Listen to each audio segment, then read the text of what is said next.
will turn it over to the chairs to start the meeting. The agenda is in the chat. All right. Welcome everyone to the September 8th, 2021 joint meeting of the Pedestrian Advisory Committee and the Bicycle Advisory Committee for Arlington County. Due to the states of emergency declared by the county board and the ongoing COVID-19 crisis, we are meeting electronically via Teams to ensure that everyone stays safe. As was mentioned, this is being recorded. The recording will be available online, and minutes are being kept and will be published as well. I'm Eric Goldstein. I'm the chair of the Pedestrian Advisory Committee. Elizabeth, do you want to? And I'm Elizabeth Kiker. I am the temporary chair of the Bicycle Advisory Committee. Eric, we didn't really talk about this. We usually go around and sort of say some funny question at the BAC. I don't know what y'all do at the BAC. We just say our name and sometimes our neighborhood if we're feeling ambitious. That sounds great. We've got pretty big house, so maybe keep it as quick as we can. I'll just go through alphabetical order that I've got on the participants list here. Carol? Is that Carol Fuller? Yes. Oh, okay. Hi, I'm the president of the Crystal City Civic Association. Thanks, Carol. Chris Yari? Hi, Chris Yari. And you're on the Pedestrian Advisory Committee. Yes, sorry, on the PAC. Yep. Cynthia?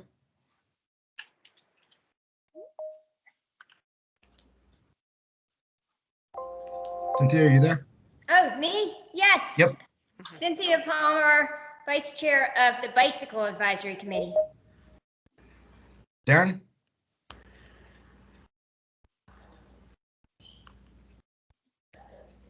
Darren, are you there? All right, moving on. David? Hi, everyone. Oop, another David? David Balak? Okay, I'll go first. Hi, everyone. David Balak, Bike Arlington Program Manager. Take it away, David Patton. I'm David Patton. I'm a bicycle pedestrian planner for the county. Thanks. Elizabeth Gallagher? Hi, I'm Lizzie. I'm a member of the Pedestrian Advisory Committee. Thanks. Emily?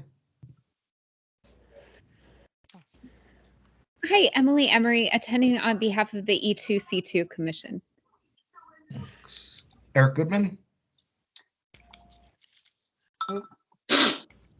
Hi, Eric Goodman. I'm on both the Bicycle and Pedestrian Advisory Committees, and I'm the liaison between them. Thanks. Julian?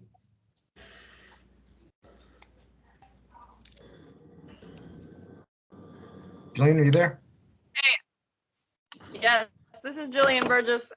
With audio not working very well, but I'm here. We can hear you. Gina?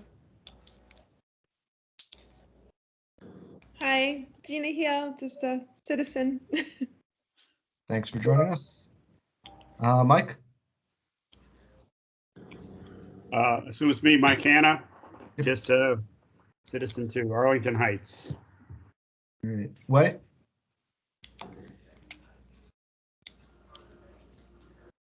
Wei, are you on? Oh, hi, yeah. Hui Wang, Arlington County Transportation Engineering and Operations. Thanks. Jim Feaster? Jim Feaster, member, Pedestrian Advisory Committee. Thanks. Megan? Hi, Megan Jones, Bicycle Advisory Committee, Chair of Phoenix Bikes, and I live in Ashland Heights. Leah? Hi, Leah Gerber. I'm the BAC liaison and a bike ped planner with the county. Majdi? Good evening. I'm Majdi Shamali. I'm part of the Climate Change, Energy, and Environment Commission. Thanks. Mary? I'm Mary Delau. I'm the program manager with Walk Arlington. Great. Matt Matusik? Good evening, everyone. Matt Matusik with the Arlington County Planning Division. Thanks, Matt. Matthew Jones? Hey, everyone. I'm Matt Jones. I'm with the National Landing Business Improvement District. Great. Meg? Hi, I'm Meg. I live in Virginia Square and I'm just checking this out. Welcome. Michelle? Hi, everybody. I'm Michelle Stafford. I'm a transportation planner in DES. Thanks. Noreen? Hi, I'm Noreen Hannigan. I'm on the Bicycle Advisory Committee. Thanks. Pam? Hi, the PAC, I'm Pam Van Hine, the PAC Recording Secretary, and welcome Matthew from the bid. I'm glad you joined us. And the bid. Happy to be here. Good evening, Patrick Kenny, member of the PAC. Thanks. Randy? Sorry, Randy Swart, former BAC member and resident of Barcroft. Great. Aaron? Hi, Aaron Schutz. I'm a Arlington County teacher. I'm also a VP of Lion Park Citizen Association. I'll be leaving for a meeting in just a few minutes, so good to see everybody. Thanks for popping in. Stephen? Yeah, Steve Offit here. I'm on the Bicycle Advisory Committee, and because I'm ambitious, I'll tell you I live in Pentagon City. And Tim? Hi, I'm Tim. I live in Penrose. I'm on the Bicycle Advisory Committee, and I don't have as many bikes as Stephen. Certainly not on camera. Anyone that joined that we missed? I think we have one phone number that called in. Someone calling in from a phone number ending 87? Yeah. Is that Andrea, maybe? Yes, it's Andrea. Hi, Andrea. Hi. I absolutely could not join. I have no idea why. We're glad you can at least hear us. Okay, good. And we should say we're going to be joined very shortly by my colleague, Dan Maliff. Feel free to call him out for being late, but he is actually teaching a class. Excellent. Elizabeth, what do we got next? Next up, we just have the Pentagon City Planning Study. All right.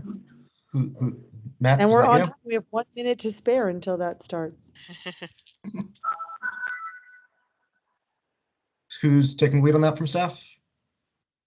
I'll take the initial lead as we get going, and then Dan and Michelle will kind of take over before I wrap things up towards the end of the presentation. So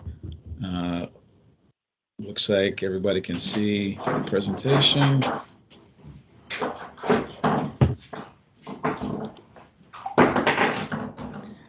right, let's see here. All right. So good evening, everyone. My name is Matt Matuzek, and I am the planning coordinator for Pentagon City and Crystal City. I'm joined Would tonight you mind by- putting that in presentation mode rather than in editing mode?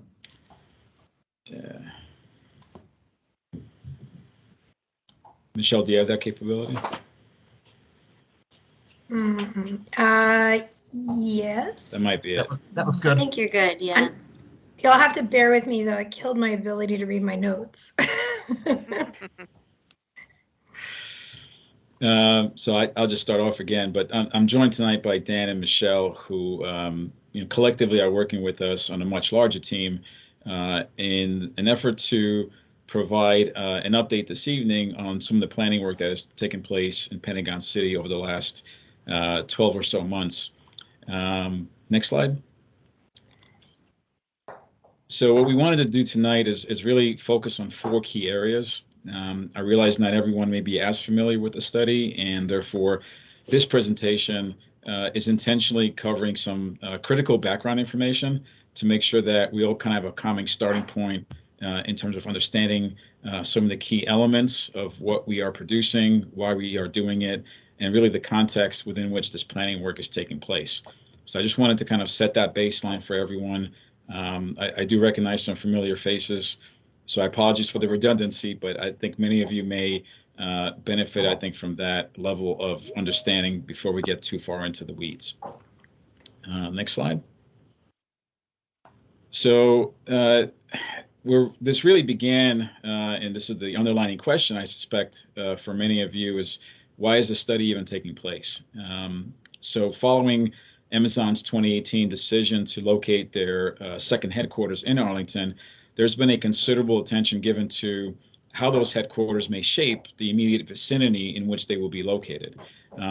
During this time, various stakeholders also began to consider how the surrounding Pentagon City neighborhood should or could react to this new reality. So much of the development surrounding Pentagon City Metro Station is actually guided by much earlier planning efforts that occurred during the mid-1970s, which established at the time kind of the original mixed-use vision for this area. And this is what we commonly refer to as the Pentagon City Phase Development Site Plan, or PDSP, which is a mouthful. And quite often, I think people have a vague idea of what that actually refers to. So the reason it really received that name is because originally it was called the Master Development Plan, and it really preceded much of the work that current county planning staff does by developing sector and area plans. So this was kind of one of the initial planning studies that we undertook in Arlington County, and it was really intended to provide some guidance on how multiple large parcels of land in Pentagon City at the time could redevelop and meet a certain vision that county leadership and the community were supportive of. So since that policy document had only undertaken one major update since that time, which I believe was in 1997, and now considering the impact Amazon's arrival will have on this area, it was really determined in 2019 that a comprehensive analysis of the broader Pentagon City area was really timely and appropriate. So the intent of the ongoing effort is to really identify conditions under which future growth in the area would be appropriate and could implement a more updated vision that is supported by the community. Next slide. So to aid in this study, county staff has enlisted the help of a very helpful consultant team, which is very familiar with Arlington County.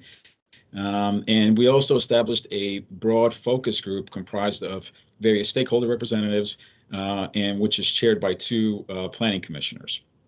Now, throughout the study, this group, which has really diverse perspectives, was really critical in helping us facilitate thoughtful conversations and insightful feedback on different aspects of the Pentagon City draft plan, as throughout this planning effort, we were slowly building the key elements that are now being stitched together in a cohesive planning document. Next slide. I think we went back to the agenda. One more. There we go. The year-long effort started about 2 summers ago with stakeholder interviews, leading to a formal community kickoff that was followed by 5 public workshops, and also a dozen focus group meetings sprinkled throughout that period, which concluded in July of this year. I'll speak to the remaining schedule that's still ahead of us through the end of 2021 later in the presentation. Next slide. Sorry, I'm malfunctioning on the presentation view. It's all good. We're there. If we can bear with it, I can't, yeah, anyway. No, you're doing good. The area plan we are developing focuses on several key properties located within a defined study area, which you can see on this map. It is largely represented by most of the properties that historically were regulated by that 1976 Pentagon City Phase Development Site Plan, but it also includes the large River House property located just outside the PDSP boundary, which is west of Joyce Street. The study area excludes the center block, which you can see here with the Costco store, because that particular block is actually governed by its own phase development site plan that we call Pentagon Center. And that has its own unique vision that's been established with the community's help and has a unique long-term growth strategy that is slowly beginning to implement. If you drive by there now, you can see one of the second residential buildings being constructed as we speak. Next slide. So one of the initial efforts in establishing the updated vision for Pentagon City involved the creation of core planning principles that would guide the remainder of the process and continue to be utilized in the implementation of the plan. So they are strategically limited in terms of the overall number, but that's intentionally to reflect some of the priorities that were established through intensive community participation and dialogue during the course of this effort. Collectively, they do emphasize the need to accommodate all modes of travel in support of sustainable development that contributes to a cohesive urban center, welcoming everyone to live, work, learn, and share culture. Next slide. So future growth in Pentagon City, as you can see here, will be informed by several key categories, which emphasize biophilic public realm improvements and each site's ability to accommodate non-vehicular modes of travel. In addition to those publicly accessible plazas and green pathways that we're going to see in a few slides, we call them green ribbons in the plan. So if you see that phrase, that's really what it identifies. But there's buildable site boundaries that highlight further the expectation for future connectivity throughout this area as it redevelops. And the plan also relies on specific site coverage and massing guidelines that ensure appropriate scale of development while maintaining a certain level of flexibility that we understand from many discussions with the property owners are going to be necessary due to the economic feasibility, which is more challenging on some sites than others, and the lack of engineering plans for every single property, which we suspect many will come in through a phased approach over time. Next slide.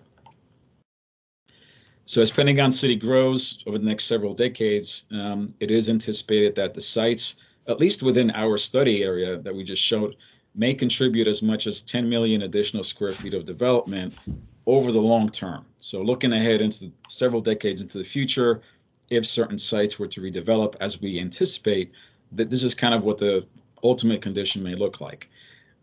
As that occurs, the area's land use mix will evolve to include more residential uses, while generally accommodating a similar percentage of hotel and commercial uses as we see today. It's important to note that these figures are obviously predicated on several assumptions and market conditions, which may change over time and will require monitoring to ensure the accuracy of our forecasts in this area as we evolve. Next slide. So one of the most critical aspects of this plan is its focus on enhancing everyone's access to open space. This is achieved by establishing several public plazas and utilizing the green ribbon, those green pathways, as a connective thread throughout multiple private properties and between existing and future planned open spaces. Just as importantly, I would say the relocation of one segment of Joy Street onto the River House property will also help set the stage for future master planning efforts of the Virginia Highlands Park that can benefit from an additional 1 acre of public park space, which you can see on this exhibit here. In addition to some of the maps that I think provide a plan view of the entire study area, you'll also find as you go through the draft plan a lot of different exhibits, some in watercolor, some in these kind of bird's eye perspectives, as you can see here, further depicting one way in which some of these sites could redevelop, because I think through these visuals, you can really begin to get a sense of what we are trying to accomplish and how we are striking the right balance between redevelopment, which we know, wants to happen in many of these sites, but how do we do that by balancing the appropriate use mix and also the setting aside spaces that we want to preserve for green opportunities, and I think spacing between some of the development and the right-of-ways. Next slide. So beyond the publicly accessible spaces we just looked at, each property will also be subject to specific site standards that ensure Pentagon City redevelops in a cohesive way. This approach further commits each property to contributing planted areas with vegetation that support the human connection to nature, commonly referred to as biophilia, which maybe a year ago was really not anything anybody was aware of. I certainly learned a lot in the last 12 months. But utilizing these elements, the next few slides give you a sense of just one way in which many of these sites could redevelop over the next several decades. So as we go through these, you can kind of see, at least from a plan view, how the different blocks and properties begin to create a small building footprint and set aside opportunities for connectivity and those green opportunities that we talked about a couple slides ago. Next slide. So starting with the near-term development opportunities, you can see here where we anticipate some of those early projects to help us realize the updated vision for Pentagon City. Again, these are just illustrative exhibits. They're not meant to be regulatory in nature. We have other exhibits that do have regulatory functions that speak to expectations we have for redevelopment. These, I think, are really work hand in hand with some of the bird's eye perspectives in the 3D renderings to give you a sense of what we may expect in the long term as different sites redevelop. Here, again, based on the information we have from stakeholder interviews and discussions with some of the property owners, we do anticipate that in the near term, certain portions of the River House property, specifically the ones to the south, the Fashion Center site, and the Brookfield block along 12th Street would represent those initial projects. And because it's part of the study area, we are also tracking the upcoming redevelopment of the Penn Place block, which is number 4. And this is that second phase of the Amazon headquarters that is currently actively under review and will continue to be through early next year. Next slide. The next possible wave of development, and I'm using that word intentionally because this could be 10 years into the future and a lot could change in between then, but it could involve some further infill development on the West Post or Fritt property, as well as the Fashion Center site. Again, a lot of this can change. Some of these sites may take much longer to redevelop. But from what we understand and what we suspect may happen, this could be the next sequencing, the next wave of development that we will consider and identify as midterm. And this also includes kind of a modest expansion of the Regency Care facility located further south. This is the space just north of the Dominion substation, which you can see here identified as number 3. Next slide. So finally, sites which we know even less about or have a lower level of predictability in terms of their timing, we're identifying as long-term opportunities. And there's probably a lot of different factors, some unique to each different site, some just market-driven, some informed by existing leases that are at play, because many of these sites have active uses that need to be maintained or are already committed to a certain timeline. These represent areas where we think redevelopment is much further away than some of the near-term opportunities. So we're trying to give you a sense of, throughout the entire study area, where do we anticipate some sites redeveloping based on the information we have available today. Next slide.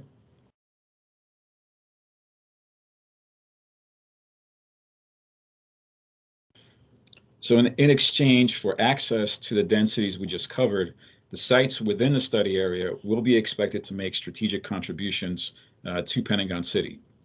The draft plan continues to refine what this means for each property owner and, to the degree possible, attempt to distinguish between improvements we anticipate achieving in the near term, as well as those that may be further into the future in what we are calling midterm or long term. Our goal, as this plan continues to be refined, is to also highlight expectations for minor improvements that may occur on some sites in the near term, but which should also incrementally help contribute to the long-term vision for Pentagon City. So these may be minor or even major site plan amendments to existing assets. As those are considered, especially in the event where additional density may be the subject of particular proposals, we certainly want to revisit the plan and see if those requests are helping us achieve or get us closer to implementing the vision, certainly not putting it further out into the future, because that is not something that we're trying to continue in some locations, depending on the request. Next slide. So while the area plan will address many aspects of the future growth, the updated vision for Pentagon City is pretty complicated, and several important elements will require additional analysis beyond this study. This slide gives you a sense of the various topics that staff will need to revisit following the adoption of the plan as we continue to monitor progress and implement the vision moving forward in Pentagon City. With that, I will now hand it over to Dan and Michelle to cover the transportation-focused content in the remaining slides, unless you guys wanted to pause and there's any clarifying questions before we move forward. Any preferences on that? And it sounds like we need to check in on whether or not everybody can see the slides. Yeah, I would ask that anyone that has their video on, if you could please turn it off until the presentation is over. That would be great. I think it might be affecting the website speed. I guess just one clarifying question from me. You mentioned that certain things were going to be more regulatory in nature and others were more, I guess, advisory. Can you just clarify what sort of aspects are going into which category? Right, so there are exhibits in the plan, and I guess if we go back to slide 10, that might be one of the better ones. So what you'll see here is that there's a layer of kind of brownish lines that begin to frame a lot of the blocks and even specific parcels within each block. Those are regulatory in nature in that they set the stage for how we want to frame either existing or future right-of-ways or internal connectivity points in some of the bigger blocks. So those will have a regulatory effect in that a certain percentage of future buildings need to be on those lines to help us make sure that there's a cohesiveness as different pieces of the study area begin to redevelop. And there's also, I think, additional maps that speak to generally where the connectivity points need to be. And there's also the exhibits that are on the next slide, number 11, that also have a regulatory effect in that they speak to the percentage of each site that may redevelop and how much of it needs to be set aside for vegetation and other elements that are called for in the plan. The pieces that are more representative of perhaps guidance are the performance metrics and the planning principles, which we anticipate applicants will need to kind of fulfill by providing a longer narrative and being expected to really have a discussion about those as site plans are submitted, because every site will have, and every proposal, we suspect, will have a very different and unique approach to fulfilling the vision. And I think we intentionally made those planning principles broader and more vague to allow for different interpretations of how that vision is completed by different entities. Some may have a different use mix. Some may be expected to contribute more specifically to the green aspects of what we have in the plan, while others may have the focus on sustainability or affordable housing. So depending on how each site is contemplating their phased development, there may be opportunities to, I think, prioritize one planning principle more so than some of the others. But I think we would be looking to see how in their own way they are making the case for that and allowing the SPRC members and planning staff to kind of review and synthesize that. Yeah, that's helpful. Thanks. Cynthia? Hi, so given that this area will become quite desirable, I'm wondering what steps you will be taking to reduce the number of cars traveling through these areas, what lane reductions you anticipate, and what will be done to improve safety by bike and on foot. And that may be a great transition to the remaining slides, but as those get queued up, and I'm not sure if Dan has arrived yet, I can speak to a little bit about what a lot of our analysis has focused on throughout the year 2021, in that there's been a clear and consistent recognition that in order to support a certain level of growth, there has to be a mindful and consistent delivery and convenience to other modes of travel beyond vehicular.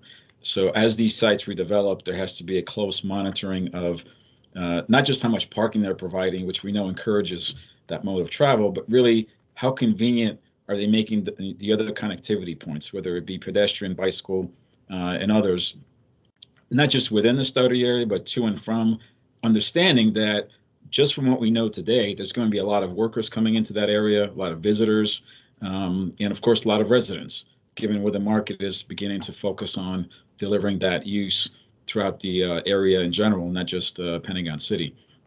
So I think with that in mind, there's a specific focus in making sure that the connectivity is there, that we are ensuring it's convenient, and making sure that it's a priority with every site plan, because that is the only way that urban centers like this one can really continue to accommodate that growth. But I don't want to step into some of the slides that I know Dan and Michelle wanted to cover, because it does address that issue in greater detail. Do we want to go into those slides now then? So my understanding is Dan joined us. Let's test. Are you there, and is your audio working?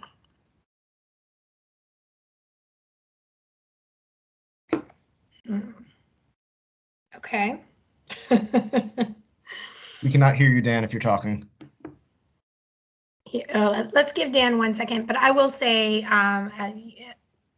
thank you, Matt, for handing it over to us. We do want to talk about some of those strategies in the coming slides, which forms sort of the bulk of the presentation. Dan is queued up for these. I just want to give him a chance to work out his technical issue. Can you hear me now? Yay. Okay. Sorry about that. All right. So we're on that. I'm gonna have to move. All right. We're on slide 17. Yeah. Transportation section. Wonderful. Sorry about the technical difficulties. Let's go ahead. So to cover this chapter, Michelle and I will kind of go back and forth a little bit. The analysis that we did started with a traffic model, and that gives us some baseline information from which to work off of. The trip budget produced by the traffic model basically shows that if we have existing mode share, Pentagon City streets start to see congestion problems after about 20% more development is layered above what's already planned. That tells us basically that the status quo isn't really acceptable beyond that point. And so we have to get a lot more people out of cars as all these new buildings happen. And much of the rest of this report, at least the transportation section of it, focuses on what we can do to support that. And are you guys getting feedback from me? Just a little bit. A lot of it. How about now? Is it any better? Yes, that is better. Okay. I think I'm all set now. Okay. So let's go ahead to the next slide. All right, this slide, just illustrates Arlington's experience that more buildings don't necessarily equal more traffic. The vertical bars you see here show development square footage in Pentagon City over time. The dotted line shows vehicle traffic over time. So you can see, I'm not going to read every year on the chart to you, but you can see the trend that despite big jumps in density of Pentagon City, the number of the traffic has not gone up with it. It's in fact some cases decreased. So this is pretty in line with the patterns that we've seen in other parts of the transit-oriented parts of the county, where we're able to actually reduce the traffic despite increasing density. And that's really going to be, if not to reduce it, to at least not have it explode. That's really going to be our goal with Pentagon City. So we do think that it's realistic to be able to prevent that dotted line from rising as much as the bar does in the far right. Let's go ahead to the next slide, please.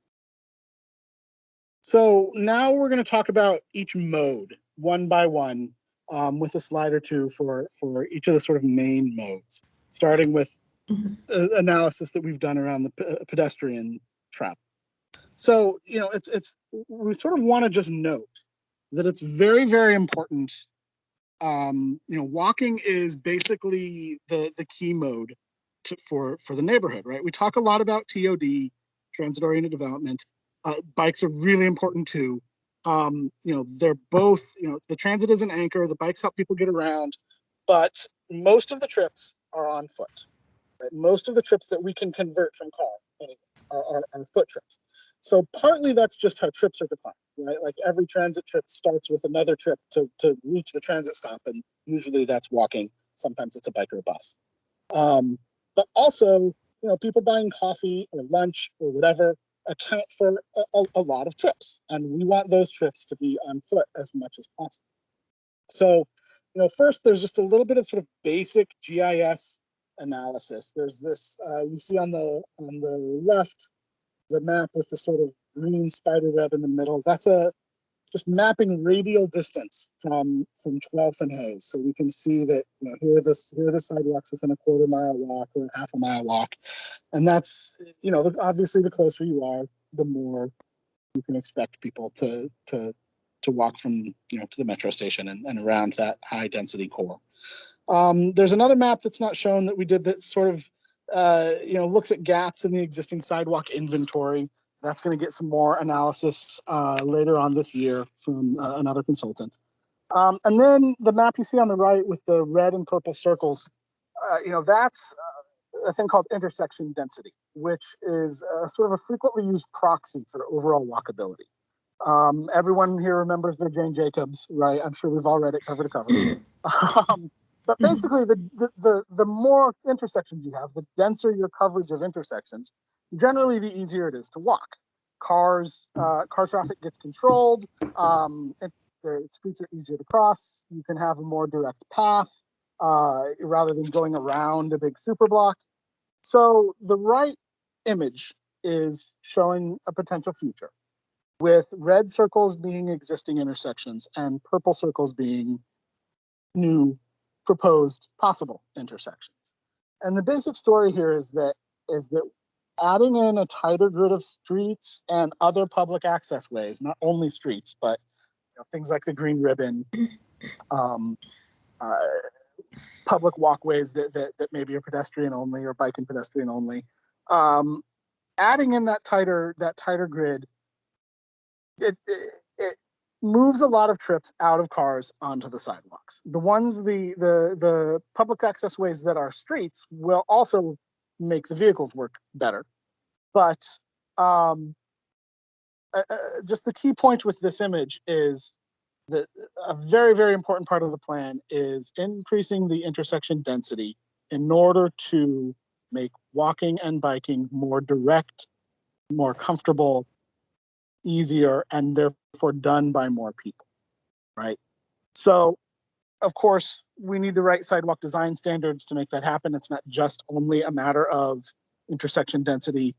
Primarily, sidewalk standards will be achieved via the site plan process. There could be some county capital projects where we have to build things here and there. And I think I'm going to turn it over to Michelle to cover the next couple of slides. Thanks, Dan. I'm glad your audio worked, because otherwise I would have had to speak to your slides. No one wants that. So wanted to talk a little bit about some of the high-level street and path network recommendations from the study, and also just to flag that the draft is on the project page if anybody wants to take a closer look at some of these images. The study identifies the need for frequent intersections of public access walkways through a variety of streets, green ribbons, and other pathways to be no farther than 500 feet apart. And it also, at a high level, we, in terms of the regulatory framework we were talking about, it makes two recommendations for MTP amendments. The first is to reclassify one section of 12th Street South to reflect the existing transitway. It's currently designated as a neighborhood local street, and we're recommending it be reclassified as an arterial type A, which is the primarily retail oriented mixed use that's in Peach and other parts of the study area. And we're also recommending the expansion of this blue striped zone, which is identified as an area for creation of new streets, to encompass the large retail blocks with the mall and the Westport, Pentagon Row, section as well as the River House property. So that sets us up for, at the development stage, creating new streets through the development process where they would be identified the exact locations.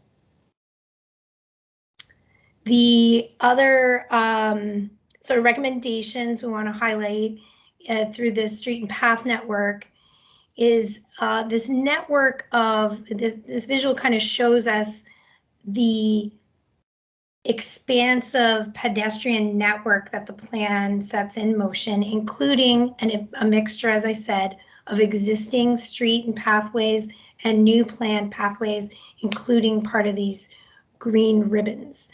We are still sort of evolving the terminology, and that part of it we love talking about, but the idea is to allow for some flexibility through which the dots denote that the exact locations are to be determined, but this is the illustrative vision for those transportation options for pedestrians focused around getting people to the metro. We also kind of highlighting the new bus station on Army Navy Drive here, and additional services and access points, as well as a potential to realign Joyce Street from its existing terminus into a T intersection here. Instead, it potentially, or the plan sets the possibility of realigning it into a existing signalized intersection with creation of additional park space at Virginia Highlands Park. The plan also has sort of a street by street corridor recommendations. We, for truncating our presentation, just highlighting that they're there to look through. And, in particular, we identify the need for some additional study for the exact configurations, particularly around Hayes Street. So feel free to look to the study for some of those details.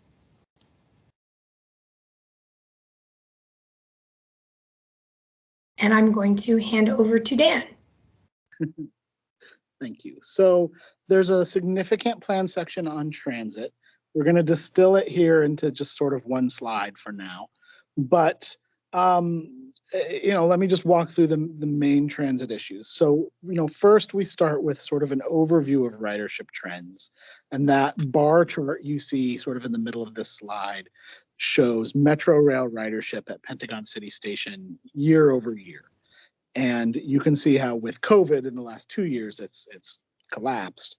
Prior to that, it had been on a decline for a number of years, since about 2011, I think, but was starting to level off and even increase again as Metro's state of good repair got better, basically. So that having been said, between the decline since 2011 and the COVID decline, we have a very great need for more Metro Rail riders. We also have capacity in the system, a lot of built-in capacity to handle a lot more riders on the Metro Rail system. Even if we were back at that 2011 level, the system wasn't at capacity. The station was far from at capacity. So, more Metro Rail riders obviously support more Metro Rail service, right? The more riders you have, the more service you can run, the more riders you have. It's a sort of virtuous cycle. It also provides more money for Metro, obviously, so that subsidies don't have to be as high. So we modeled the Metro ridership impact of the development levels that are proposed in the plan using a WMATA ridership model, and found that about 8,600 new Metro Rail riders per day would be generated at pre-COVID rates, right? So using ridership from before the pandemic, we would get almost 9,000 new riders per day. And if you look at the scale of ridership at the station in pre-COVID years on that bar chart, you can see that that's really pretty a significant number. And this is a rudimentary model, but it does provide the potential scale of impact. And that allows us to gauge that we have the capacity to do that in the system and the station, and that it would be a really beneficial thing, both in terms of supporting our regional transit system and in terms of moving people via not the car, via transit, which is of course very important to us. So buses are incredibly important too. The map at the right with the sort of orange circles and the big red circle shows ridership at WMATA and ART bus stops in Pentagon City. The bigger the circle, the more riders are at that bus stop. And you can very, very clearly see the importance of 12th and Hayes and the metro connection to bus riders in Pentagon City, right? You can see there's some pretty heavily used bus stops up on Army Navy Drive.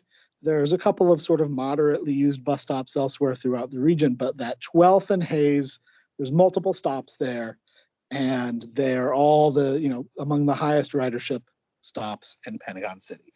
There are in fact so many bus riders at those couple of bus stops at 12th and Hayes that there's more ridership there than there are at some metro stations in Northern Virginia. So, we almost have to think of the surface bus stops as another metro station unto themselves in terms of the scale of transit riders using them. That tells us that those buses absolutely need to be as close to 12th and Hayes as possible, since so many of those people are transferring to the metro, right? If we were to move the buses further away, we would lose a lot of bus riders. That would work against our mode share goals. So we know that we need to keep those bus stops there and make them function as well as we can. That's a very important outcome of this analysis.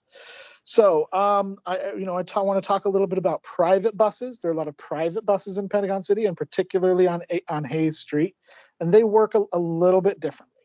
Hotel and apartment building shuttles are sort of fairly similar. They want to be as close to the metro station as they can.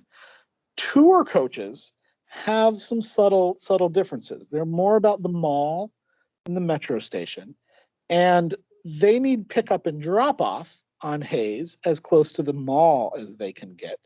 But one interesting thing that we've learned in doing this analysis is that right now, the buses are doing both pickup, drop off, and layover on Hayes. Basically, they want to try and find a parking spot on Hayes, and then they stay there as long as they can. And they don't actually want to do that. That's not a thing that they need to do. They need to do the pickup and drop off on Hayes. But that layover, that staging, where they're waiting for their tour group to come back out of the mall, that could happen somewhere else. That could happen via like a cell phone lot close by. It would have to be close by, right? It can't be far away, but there is an opportunity there to rethink how those tour buses work. We might be able to identify a place like that with some additional study. So we don't have a location in mind for that, but it's one of the many factors that tell us Hayes Street really needs a more detailed look. So on that topic, what we think of as the big problem on Hayes Street is conflicts at the curbside, right? So we have buses, bikes, pick up and drop off, ride hailing and freight, basically all competing and crossing over each other for a very, very limited amount of curb space right at that 12th and Hayes corner. And so another recommendation from our analysis is going to be to try and disentangle all those competing uses as best we can. So, that means giving bikes a protected bikeway along Hayes where there's a curb separating the bikes from the buses and the ride hailing traffic that today is crossing over the bike lane and making it hard to use. It also means considering whether some of those bus stops or some of the ride hailing pickup drop off could move somewhere very slightly, like, we have the median curb. Could any of those uses use the median curb rather than the outside curbs? We're not sure, but we think it's worth a more detailed look. So, you know, I hate to not have precise solutions at this stage, but you know, the overall recommendation that is led in, you know, no small part by the transit needs, but also due to the bike needs, is to do a follow-up study on Hayes, as Michelle mentioned. With that, let me turn it back over to Michelle for the next couple of slides. So, wanted to talk a little bit about bike elements in the study. I'm going to present two images that both show a depiction of bike facilities. One was consultant-led. We're going to start with that. And the second is a slide that, or images that I worked with Leah on, or Leah really prepared for the study team. And I'm going to preface by saying we know there's some discrepancies between the two. We have noted some of that feedback, and we welcome additional. Not to, there shouldn't, that we don't want to be shocked by that, but part of why we wanted to keep this in is to show through the consultant identification of additional bike facilities highlighted for this study that weren't on existing streets that we had looked at, specifically some parallel route options just above 12th Street, since there's conflict for space on 12th Street in the transit way, recognizing that that need is part of the plan and we will continue to work forward. The goal is that every block in the plan is least accessible via protected bikeway, to include in some places these alternate off-street routes. We identify needs on Joyce, Hayes, Fern, and particularly through the, you know, as we just discussed, a need for further, more detailed study outside of the scope of this PDSP study for Hayes. We identify opportunities on Joyce, particularly since we're dealing with a single property owner, and, you know, additional facilities that have been discussion through other developments and some are in planning and whatnot. We want to highlight that the Green Ribbon Network, though intended to be predominantly or planned for as a pedestrian facility, we accept and acknowledge that bikes will be utilizing these facilities, but the expectation is it would be a slower moving cycling experience to maintain safety for pedestrians. These might be routes that people take for their final destination, but that doesn't mean we abandon the goal of having as much of a robust bike network in the streets as well. The study also calls for interior and sidewalk bike parking to follow county standards, and we know there's some discrepancies between these two maps. The map that Leah prepared for us as part of this study identifies a comfort level, both where we're at now and one potential scenario that we could get to, understanding that there are constraints that are existing in the right-of-way that's available, in some cases capital projects that are already well underway, but also the challenge that the Costco site at the center of this map isn't part of the PDSP or part of this study in particular. Maybe we can move on. I'm sure there'll be questions about it, and I can certainly come back to the slide when we get to that point. Okay, I'll talk about the slide for a minute. So in terms of transit TDM and parking, this section was developed with very, very heavy input from Arlington County Commuter Services, our TDM agency. And it starts with our typical recommendations, which are already the most robust in the region. But it does layer on some new things that, you know, we know we need to be thinking about in this neighborhood and as time and technology march forward. So, you know, most importantly, we're proposing a shift from a prescriptive model to more of a performance model. And what that means is that rather than saying, we prescribe that you provide, the following TDM things, XYZ. It says, use a toolbox. Here's a toolbox of things you can use, and you need to use them to achieve mode split targets. So rather than saying just do X, we're saying achieve X, and you can do different things in order to achieve.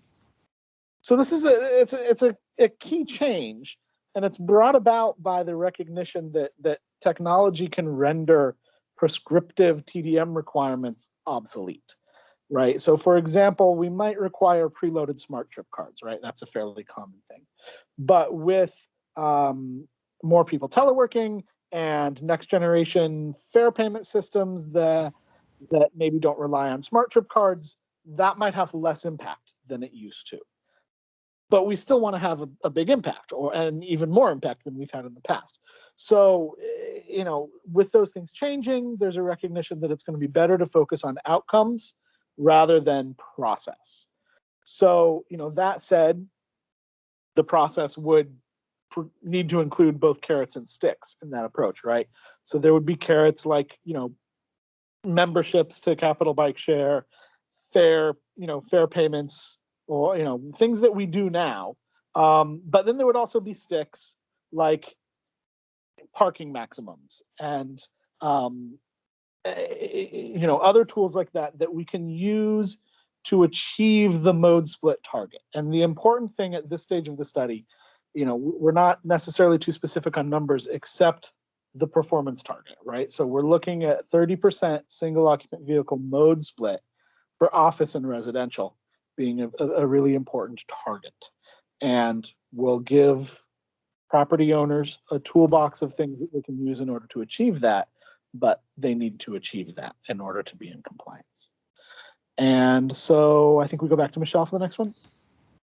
Yes, so the report also references the Vision Zero Action Plan, which we've included the map directly from that document to show the existence of the locations of the vehicle and bicycle crash hotspots, and that Hayes is a high injury network location.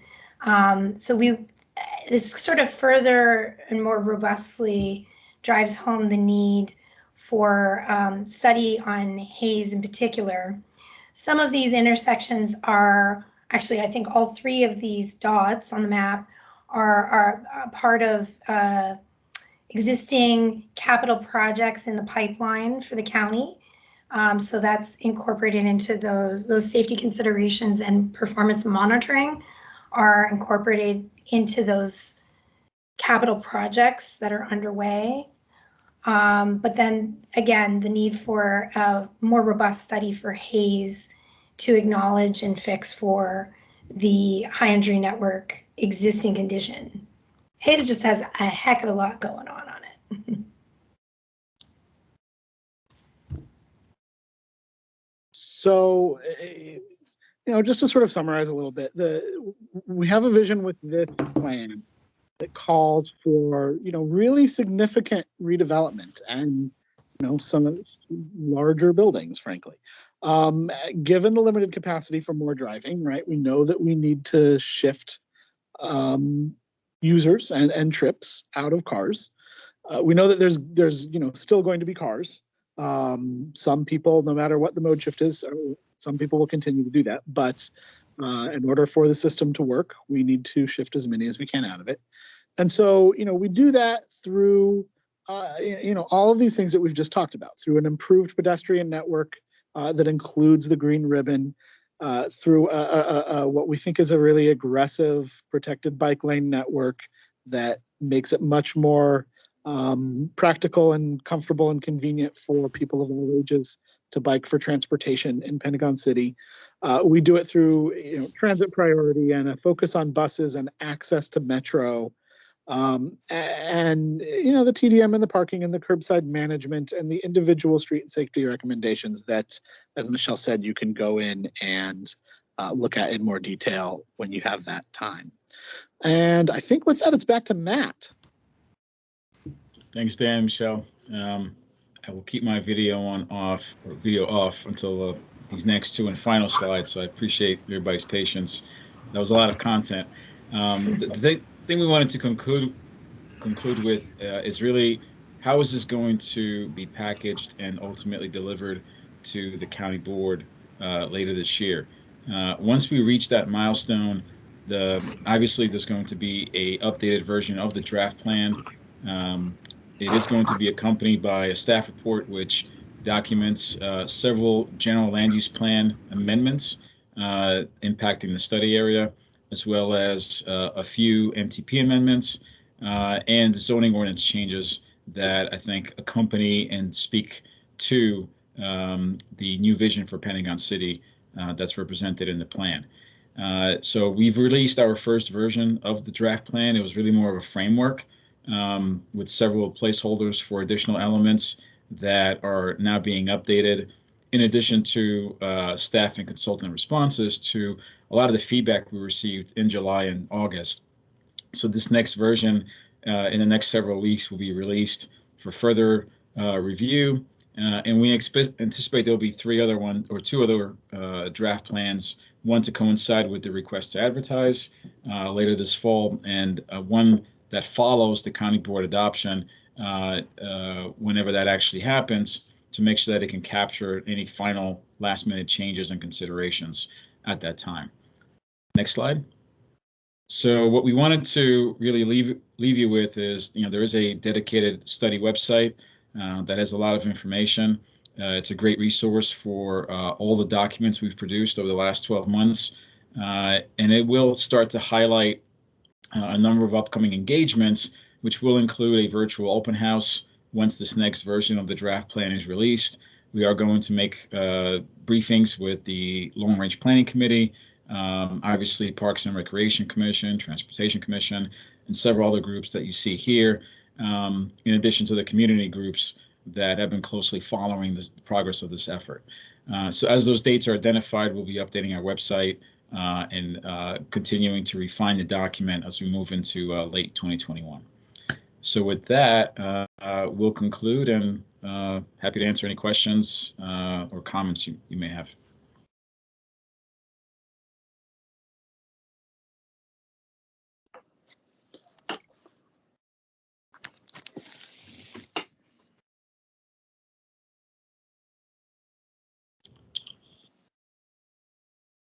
All right, I see Cynthia has her hand up. Thank you. Thanks for the presentation. I have a few quick questions. Why are we aiming at 30% car trips? It seems we could and should do better. What if the target, whatever target number is chosen, what if it is not achieved? What happens then? Which roads are anticipated for lane reductions? I would think at least Hayes Street would be a good candidate for some lane reductions for safety and for comfort. And also the concept introduced a while back, you said slow moving bike routes. And I'm just wondering, how will that be achieved? Thank you. Great question. Dan, Michelle, did you guys, either one of you want to start? I can take the last question about slow moving. I would say that, like our streets, through design, it will be less comfortable for this pedestrian walkway system for a bicycle to move very fast through it, and it would be much more attractive to utilize the protected bike lanes and streets at higher speeds. They will be designed with those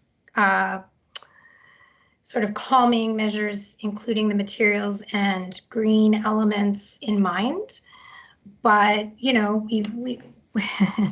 doesn't mean every cyclist will perceive it in exactly the same way. What we're trying to acknowledge is that bikes are allowed to be there. They are one of the intended users, but not necessarily as a higher speed trail system in these sort of biophilic pedestrian zones. Maybe Dan, I don't know if you have anything to add to that. Yeah, no, I mean, I thought that was a good answer. It's basically just intended to reflect the reality that these green ribbon walkways, travelways, whatever we want to call them, public access ways, I guess, are different than trails because there's going to be a lot more going on. They're public spaces that are linear and are intended for people to use to go from A to B, but are also intended for people to be in and linger in. And so, you know, as she said, bicyclists are going to be very welcome to use it. We want them there, but it's, you know, the green ribbon should not be thought of as a big, open, clear trail. It's more of a linear plaza. And so you're just, you know, most people who are on bikes are just not going to want to go quickly through there. There's just going to be too much other stuff going on. Planters, you know, chairs and tables, people, you know, children chasing pigeons, all those things. And so, you know, we're not going to have like a speed limit sign for bikes. I mean, that's not in the plan, but it's intended to reflect the difference between this type of public space and a trail that's more of a traditional trail type of space. So would there be a protected bike lane in the road as well for the bikes that are traveling through? So if we go to the Street and Pathway Network map, I believe, or maybe the purple bike lane map directly on the slide above that one. Yeah, okay, this one is good. So this one shows the bike network and the green ribbon network. And so bikes are allowed on the green ribbon the same way they're allowed on sidewalks. But you can see here that there are a couple of places along the green ribbon where we know those are particularly important bike routes. And so there's an understanding that there needs to be something more like a trail along those pieces of the green ribbon. And so there's multiple networks sort of overlaid on top of each other, and you have to understand how they're all working together in order to see the whole. So another example is up at the portion of the green ribbon that starts at 12th and Hayes and moves diagonally until it reaches Penn Place. Right? You can see that there's that's not shown as a bikeway. Right? So bikes would be allowed on it, but there's going to be so much going on there that we don't think a lot of people who are on bikes, unless they're going to a destination inside that block, will want to use that part of the green. We'll have to be dodging things in order to do it. And so, you know, that's one of the major reasons why you see that dashed purple line right above it. That's you know, right now it's a part of the alley network, and we're going to say that we need there to be that bike route there in order to accommodate bicyclists, people on bikes that are moving for transportation through Pentagon City, and you know, really aren't going to want to be using that block of the green ribbon. So you can see on this slide, that's one of the differences between this slide and the next one, how the bike network and the green ribbon network interact.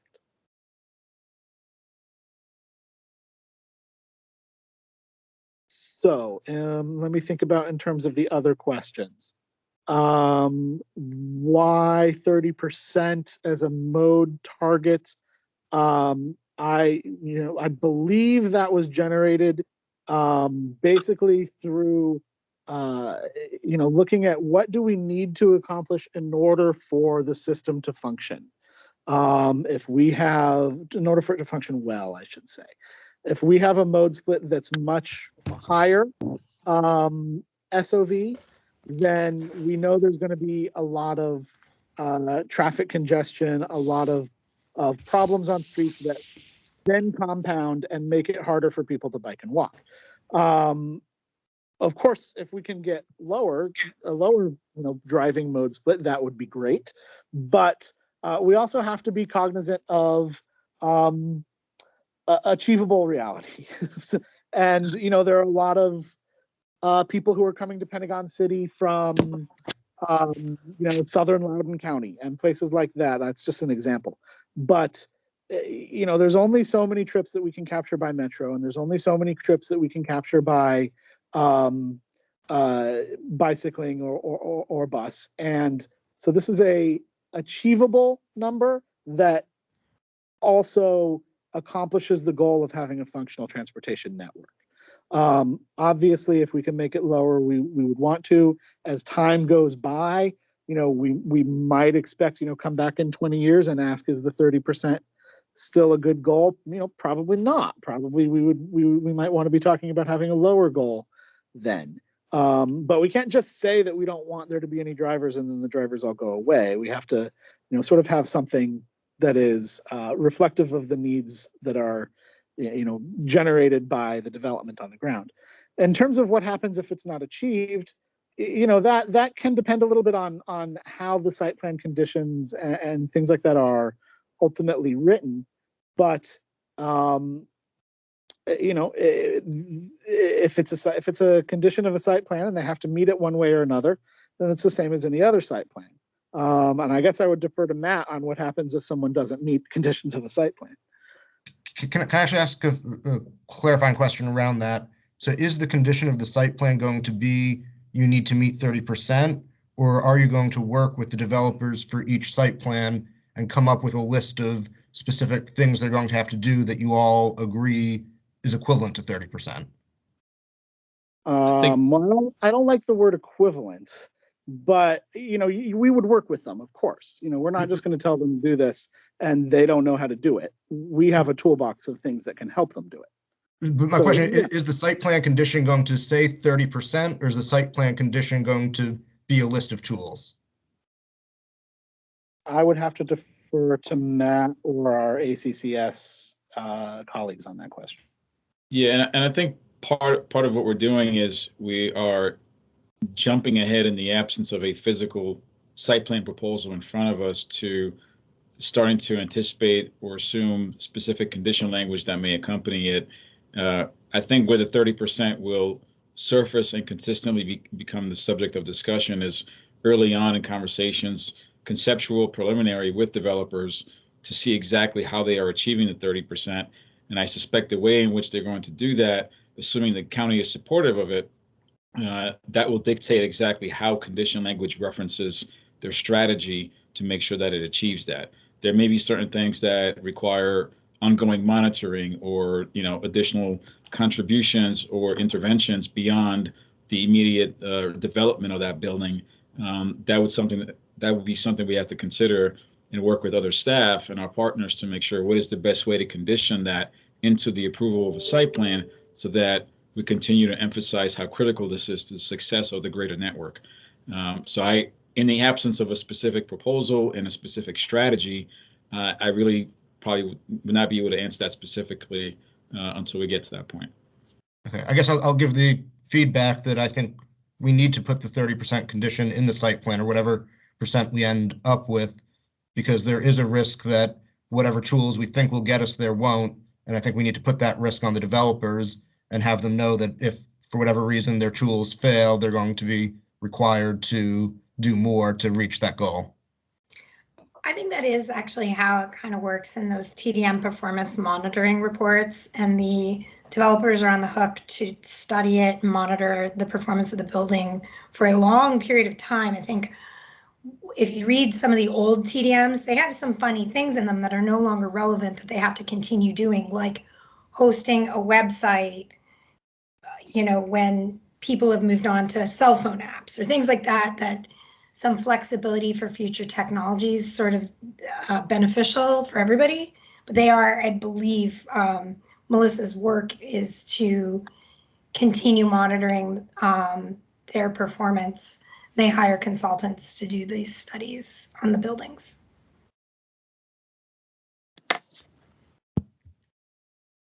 One of the questions I see in the chat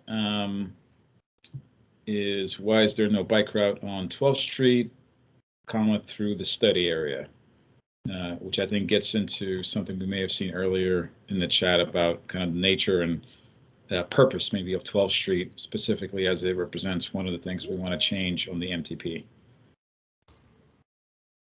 Yeah, so as you mentioned, and the transit way across 12th Street and the current design for it is consistent with the new bike element of the MTP, which does not designate 12th Street for a protected bike facility. Through this study, we all identify an alternate route to the north here that we anticipate will be provided through these development applications that will come after the study. But this study is consistent with that element of the MTP.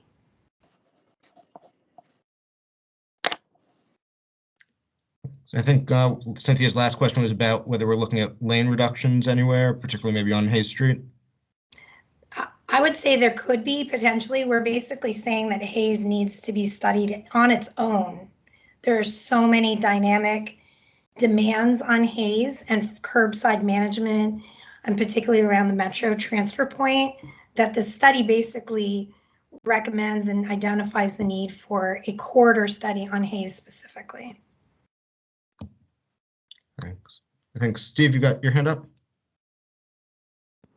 Yeah, thanks. So one of the things I liked that I saw was this idea of these shorter blocks, 500 feet kind of idea, this more of a pedestrian level concept. But that's in almost direct conflict with what's happening with the Route 1 corridor, where as Dana says, the porosity of Route 1 is not going to change. There's only maybe 5 or 6 crossings between essentially 395 and Glebe. So I don't know if there's a way to kind of bring that same concept to how can we connect then Pentagon City better with Crystal City, given the sort of problem of Route 1 in the middle.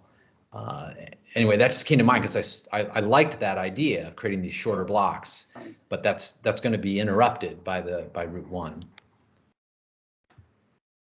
Those east-west crossings have repeatedly come up as very important intersections. That's been a kind of consistent point of feedback, and the need for kind of upgrading some of those crossings. Some of that is already planned for through the existing or pipeline of projects and plans, but that has been a point of feedback we take seriously.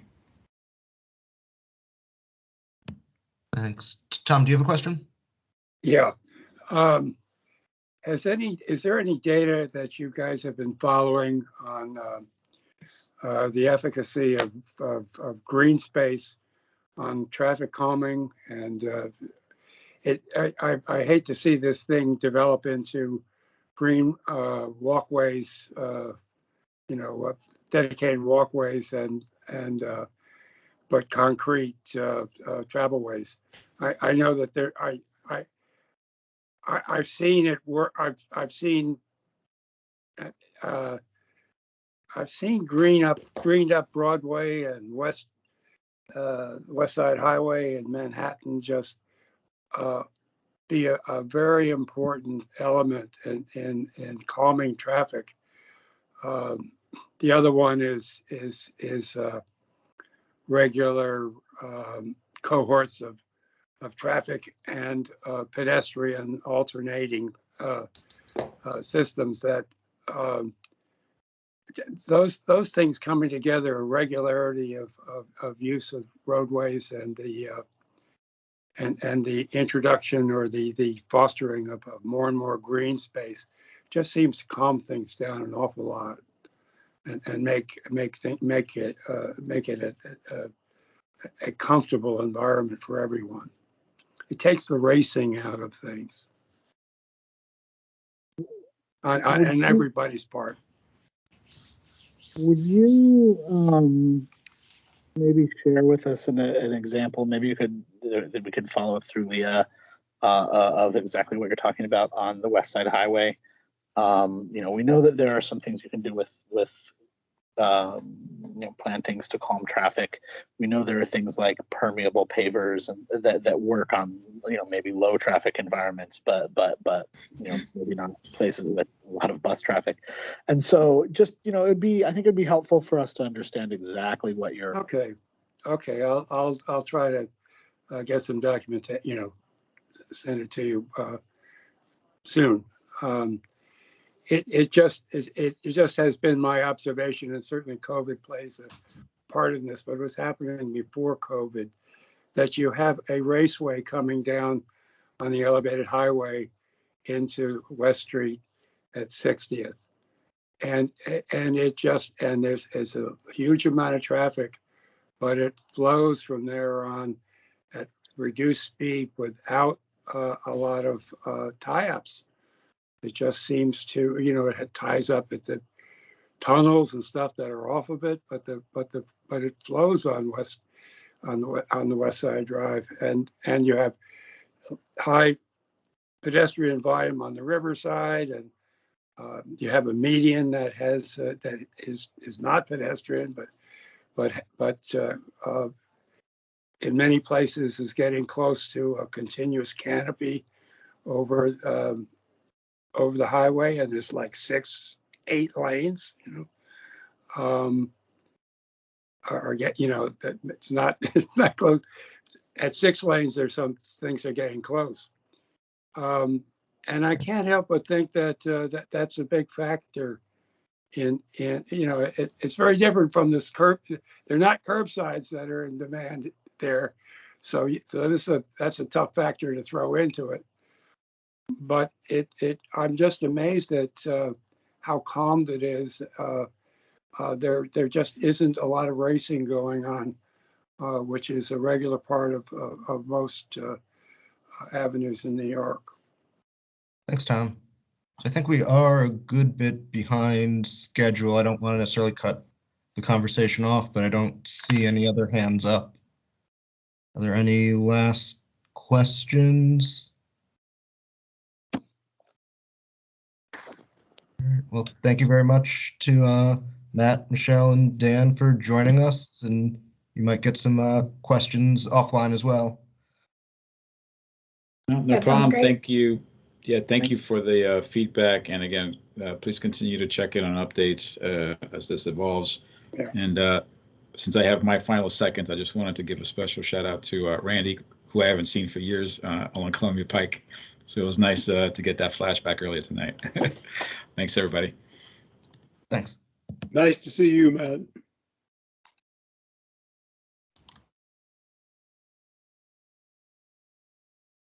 So I think next up we have Wei Wong to talk about pedestrian signals, particularly as COVID hit. One of the changes that happened was turning more pedestrian signals back to automatic recall. The county recently announced that they're going to be reactivating the push buttons at many signals, and that was something that was concerning to many members of the PAC and the BAC as well, I believe. So we want to kind of get a better understanding of why the county's going down that path. So Wei, I'll turn things over to you. Okay, thank you, Eric. Let's give me a second. Let me bring up the signal map. I think that should help us base our discussion on. Can you all see the map? Yes, we can. Yes, we can. Okay, great. So let me first start. This is the map that we developed and also released in May of 2020. I think the specific date is May 5th, 2020. And let me zoom in a little bit just so that people can see it closer. And you can see 3 different colors: red, green, and yellow.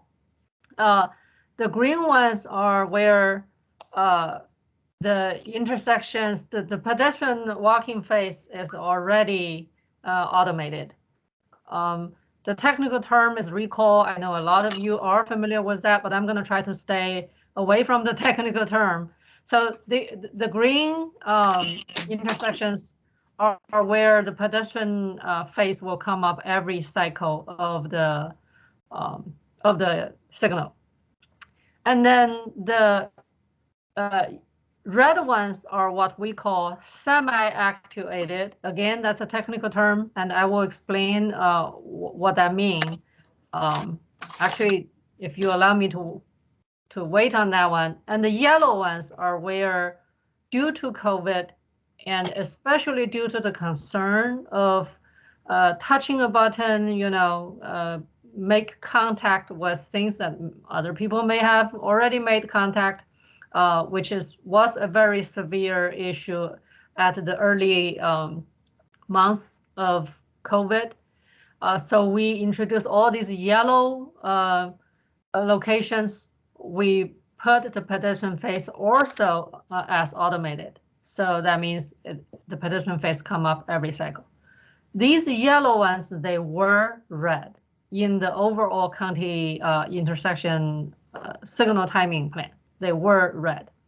So now let me explain a little bit of what this red is, because I think I've been following a lot of your feedback, including folks who posted articles, at different online sources.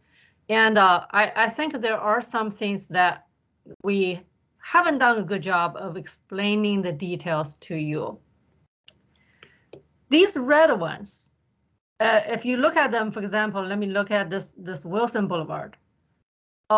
When the pedestrian is walking along Wilson Boulevard, crossing the side street, the pedestrian face actually already come up automatically every cycle. Meaning you actually really didn't need to push that button to call it up.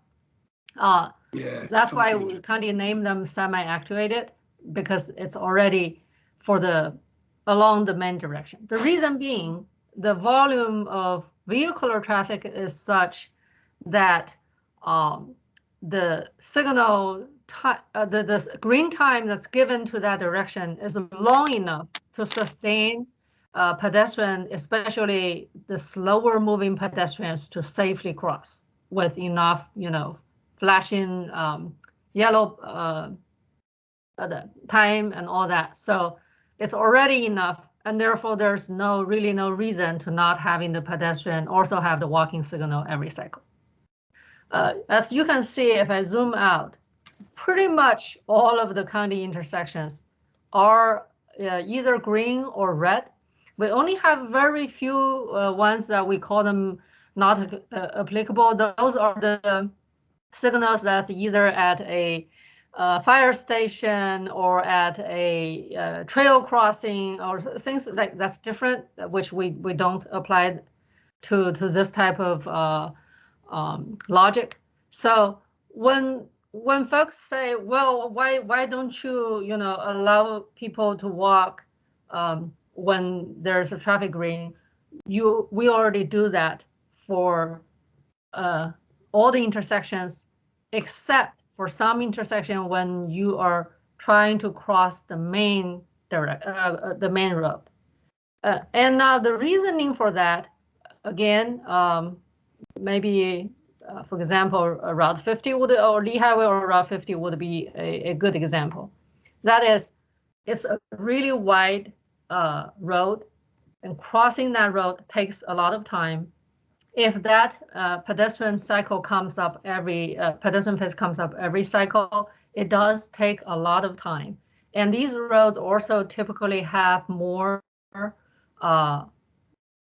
passing through traffic, which if we take a lot of time out of the efficiency, it could cause congestion. And I noticed someone from Energy Saving and the Environment group is here. That also could cause additional fuel consumption and air pollution.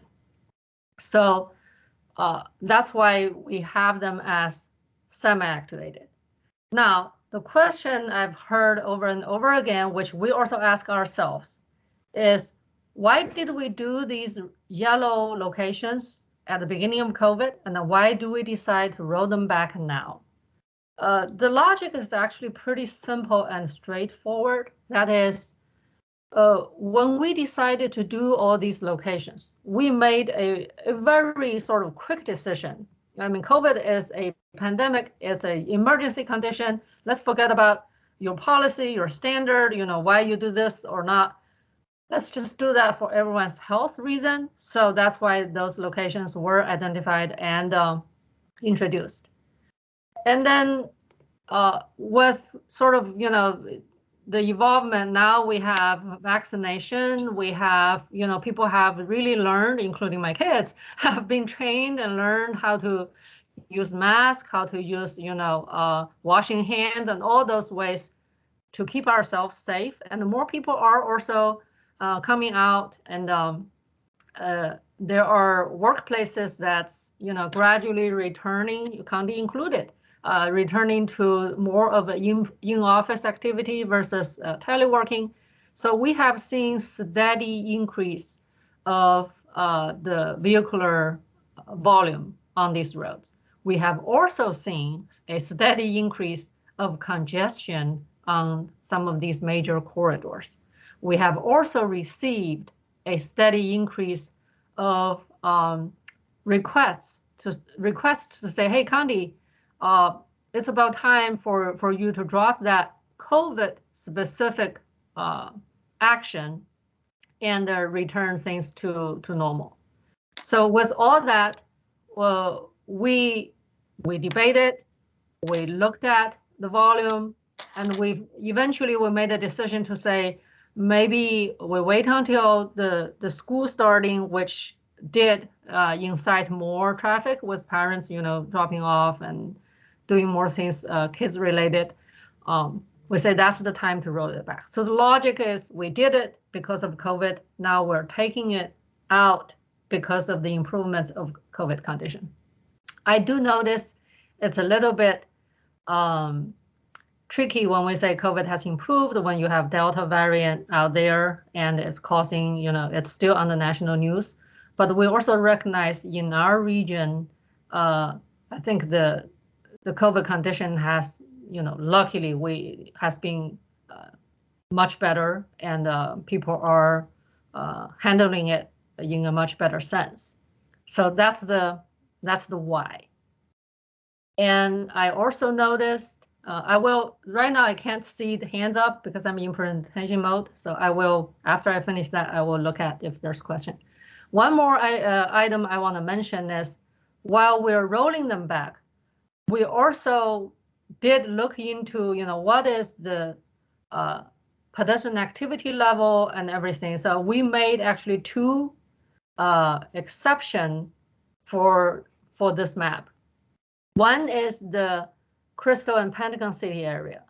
As you can see, if I zoom in a little bit, there are already green dots, which are the ones that's automated all the time, and then there are yellow dots.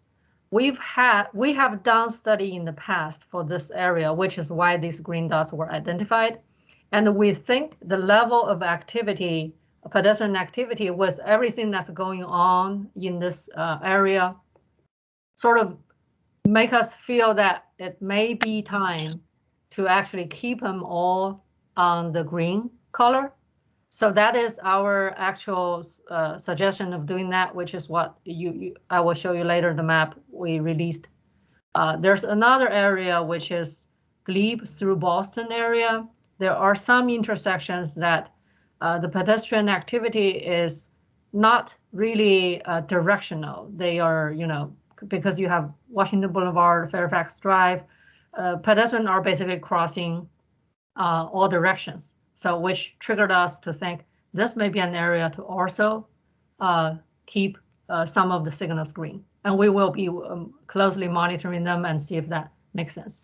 So this is the map you probably have seen on the news release. I have to say, I'm sorry for the quality of the map. It doesn't really look good. This is, a internal sort of a working document. We didn't really have time to do a better looking map when we released that. So we said, and the reason you have, red versus purple, that was actually for the internal team to say, which one to start first. All these colored area are the area we're gonna, we say, roll it back, roll the COVID setting back. We already identified this area, we're not rolling it back. And tonight I'm telling you there are a few intersections we may keep. So this may be modified, slightly modified here. That's basically the information I sort of want to put out at the beginning. I bet there are hands up and questions. And Eric, I didn't see who had hand up first, so I will rely on you telling me. Yeah, I guess before we go to the hands, I'll just comment that I think any statement that COVID's over or close to it is very irresponsible, considering that COVID rates in Arlington are currently the highest they've been since February of this year. So I think any statement along those lines should not be made, and any actions we're taking based on that assumption that COVID is anywhere close to over is not an appropriate path. But with that statement, Well, Eric, actually, I'm glad you mentioned that. I am really not a health expert. You shouldn't take my words for that. If what I say sort of make the indication but you're making these decisions based on an assumption that COVID's close to over, and so I think you need to talk to health experts then if you're not one.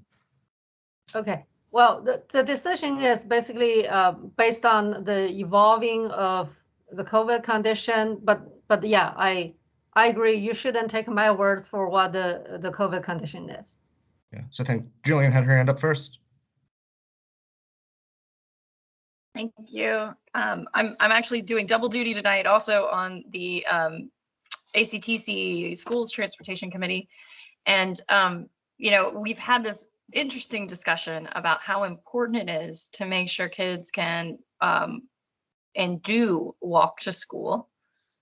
Because there's been a sharp increase in people driving to school, and that increase has had a lot of negative effects. It's making the areas it makes the areas less safe. It impacts the school buses and it makes the school bus routes less efficient and everything else. And I was very disappointed by both this decision, but also the timing and the announcement that somehow this was connected to school safety, because it's exactly the opposite. Especially because there are signals that are being returned to activation that are directly by schools, that are used by children to walk to schools, like the ones on Langston Boulevard to get to Ham, the ones on Washington Boulevard to get to Washington Liberty, the ones on Columbia Pike to get to Randolph. So that is frustrating. But I think what this really drives home is that we don't have a signals policy that is public and that has had engagement with the public. You know, we've asked for it time and time again at this combined BAC-PAC meeting, and you guys did share your internal policy, but it was very wishy-washy. It was like, we weigh a bunch of things. You know, it didn't have things that other cities have, like, if it's within half an mile of the metro, it's fully automated, which is a completely reasonable situation. If it's within a quarter mile or a half mile of the school in Arlington, I would actually argue that it should be it should go the extent of the walk zones of a school. So if it is totally within a walk zone of a school, it should be fully automated, at least during the times that kids are walking to and from school, things like that. But can we, you know, this whole process, the fact that this entire thing happened behind closed doors, without engagement, without transparency, leads to decisions that do things like don't take into account our children going to school. How can we get engagement on a signals policy that works for modern day Arlington? I will say that is related, but also I consider that as a separate item about the policy. By the way, you mentioned about school. We did actually have conversation with the school transportation officials, and we are constantly talking to each other. And we did say if there are individual locations where, you know, we see a need for changing the timing plan, we will do. So again, I don't want to make everyone think because we have this map, it's set in stone, it's going to be this way. Exactly for that reason, when we have COVID as the reason to introduce those, now we're removing that. That doesn't prevent us from individual location or even corridors to make change to the policy. And also, in order for the operations team to be able to basically keep the operation management sort of agile and on time, we do need a little bit ability in our hands to make decisions like that. On any given day, actually, a certain corridor, certain intersection, the timing may be tweaked based on situation. I have numerous occasions where there was a big crash or a fire at the metro station, and they say, hey, wait, can you change the timing? And, can we do something? So those are the things that constantly being changed. And those are the internal policies and the guidelines that's sort of guiding us.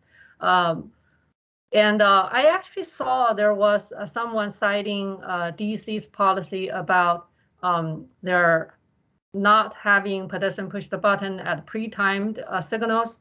It is the same in Arlington. We never pre-timed signals all have pedestrian face coming up. And as I explained, even these ones that seems to be in red color, the continuous walking direction along the main road is actually all automated. And that had been, for a long time, that's our practice. We just never had a chance to explain. Sorry, I just want to make sure that other people get a chance to ask questions, and I see there's questions in the chat too, and we're way over time. I just want to make sure that we get, I believe Steve was next, and then Randy, and then we'll go to questions in the chat. I'm sorry, Jillian, I know you have more to say. Yeah, well, from a policy perspective, excuse me, something that I've advocated for is fundamentally the walk signals are backwards. Like the fundamental way they should be approached is that a walk signal should always say walk unless for some reason it's not safe to go, right? But right now it's the opposite. It's like it's don't walk unless some engineer in Arlington County has decided it's okay for people to go. And if we started from that fundamental change of how we think about things, I think we'd solve a lot of the problems almost immediately. So there's plenty of places in the county where the signal turns green and there's sufficient time for people to walk across, but it doesn't change to walk unless you push the button. And those should all go to walk if there is sufficient time everywhere. And so I think just starting from that policy that they all should say walk all the time unless there's a reason for them to say don't walk. Anyway, so yeah. I think I understand your point, Steve. So let me explain a little bit. When the cars get green, yes, there are times when the cars get green, the pedestrians still have the do not walk. The reason being, the length that's given to the cars is shorter than what's required. Right, listen to me carefully. What I just said was, if there is sufficient time for someone to walk, it should say walk every time. I can give you plenty of examples in Arlington where that is not the case. So that's the first. So yes, so if it is true it's unsafe to walk, then yes, have it say don't walk. But if it is in fact plenty of time, a good example is crossing the ramp that Courthouse Road goes onto Route 50. It's 1 lane wide, and it's red for 45 seconds, but you have to push the stupid button to get the walk signal to cross there. That should just be green. I mean, it should be walk. Thank you for that input. I can look into that specific location. I can tell you our policy is the same as what you said. If there is enough length. No, it's not. There's plenty of locations. There are plenty of locations. Okay, and let's make sure that we hear from Randy, and then it looks like Darren actually has a lot of very good points to make too. So Randy, after you, Darren. I just wanted to say, Eric, you don't have to worry about the COVID justification. This is all about the traffic volume. The traffic volume went down during COVID, so they gave us automatic recall. And now the traffic volume has gone up again. So to move the cars, which is always what Ms. Wong has to do because otherwise she'd probably be fired, then they have to go and take away the recall again. And Jillian, I think Ms. Wong is a great engineer and a soldier in this effort, but what we have to do is talk to the people who are dealing with the policy that she implements. Thank you. Thank you, Randy. And then Darren, do you want me to just read your comments or do you want to say something? The questions are, how many pedestrian crossings of the main line per cycle make actuation pointless from a congestion relief standpoint? And how many of these intersections that you rolled back have current pedestrian counts? Then furthermore, he said DC policy is to put any signal on recall that has a pedestrian present at an intersection to cross during at least half the peak period cycles. That is a common sense policy that actually balances the desires of all users. So I think he was saying something different than you about the DC policy. Then he had some specific questions at the beginning. Cynthia wanted to ask about why you didn't consult with BAC and PAC, and then Eric Goodman just asked, will any county health professionals be consulted? Again, I agree with him, like saying COVID is over. My God, we're all canceling plans left and right. Yeah, again, whatever statement about COVID, I would hesitate to make that. I'm just using sort of my language to explain the condition that's different from May of 2020. In terms of the policy, county has some general guidance. We want to see pedestrian activity at the level of like on average, 3 pedestrians per cycle during the peak use hours to sort of trigger the consideration of having it on recall. The bottom line is, we all know every second is precious. We want to use it at the most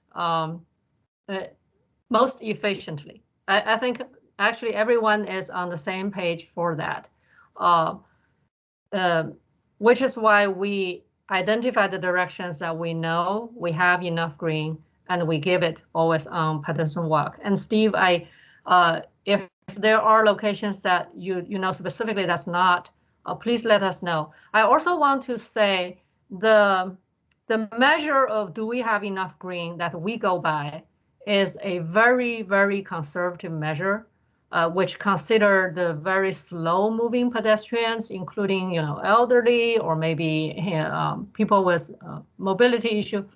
So the value we use to calculate that green, someone who's jogging may be able to go back and forth a few times already. So sometimes the feeling of that it may be enough is may differ depending on who you're asking. And if you notice any location like the one you mentioned, I will definitely go back and ask the team to check. And then I think there was the specific questions about how many of the intersections that you rolled back have current ped counts, like they're currently, you said 3 per cycle. Is that something that is current, that with all the ones that are rolled back? That was Darren's question.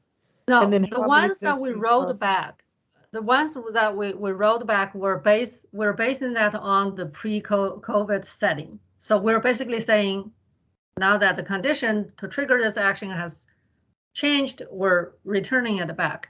We did not base this decision on pedestrian counts, just like we didn't base the decision of doing the COVID change based on pedestrian counts. So I think the logic is, let's separate that. Pedestrian counts, it's just pre-COVID. And then it's only pre-COVID condition. I don't know if you're seeing the comments, but there's a lot of comments popping up. Some people, Chris Yuri wants to say, some of us are saying tonight that in an increasingly urbanized county, the county's making decisions that increasingly make less sense, and calls for more public signals. Policy reflect a lack of trust in the choices being made. Then Darren said, if there's 3 peds per cycle or even 1, why actuate? The button will get pushed every single cycle. All you've done is put more workload on the pedestrian. No, actually, just the opposite, Darren. If there's 3 peds per cycle, then it will automatically come up. Then you don't need to push the button. But you don't have I think the point is, if there's even 1 ped per cycle, then or 2 peds per cycle, it's going to get pushed every time. So 3 sounds very high. Yeah, that's a very good point. Actually, we'll have some internal discussion about that, because we're using the word average. So sometimes you could have like a short peak of high activity, but the rest of the time is pretty low. So when you do average, yes, if there's guaranteed a person every cycle, then you don't need to push the button. But when we are trying to use the average number, we have to have some safety, not safety factor. You have to have some factor in there to maintain certain level of usage. When you go to the average one, that sometimes that seems to be low. Okay, and then Steve just flagged, and I think this is fair, that there are lots of sort of lights in the county, and it's hard to ask the BAC or the PAC to sort of review and comment on every cycle that may be longer than what you said. But I'm also really cognizant of time and of our agenda. I do real quick want to come back to Cynthia's question that wasn't addressed, which is why was the BAC and the PAC not consulted on this? We're here to advise on pedestrian issues. I think this would be a key thing that should have come to us before a public announcement was made. Yeah, the county's signal operation program, I will say the long guidance and history that we manage signals has been, this is an operational item, and therefore we are not going through sort of large scale engagement for the decisions on signal timing. So this had been the way that we are operating. So we are considered as operational. And I agree with Randy. Thank you for being here just to talk about this. It is a very difficult thing for BAC and PAC to hear, but I appreciate being here to talk about it. It's certainly not something that BAC and PAC are pleased with. As you can tell, it's not what we're wanting to hear, but thank you for talking about it. We did have 35 minutes for the Route 1 update. I'm not sure if you want to table that. We have 7 minutes left. What? I guess, Pam, are you able to do like a 5-minute version? I can do it. Can people stay longer than 9 o'clock? This is really important, and it's got a deadline, unlike a lot of the other stuff we've been talking about.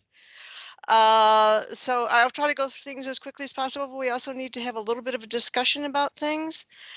And I would also like to propose a motion before I start that the BAC-PAC send a letter expressing our opinions about the presentation and decisions that were just made.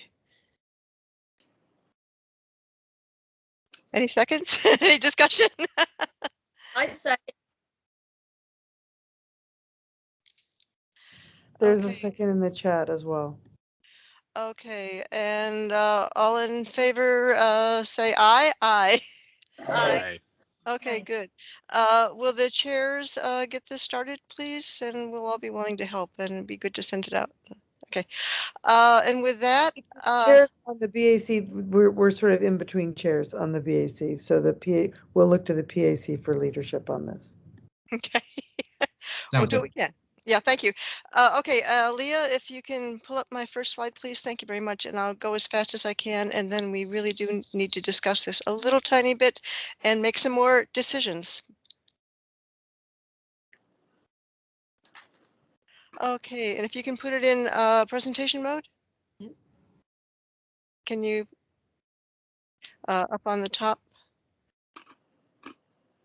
Pam, why don't you get started while she's doing that? Okay. Hi.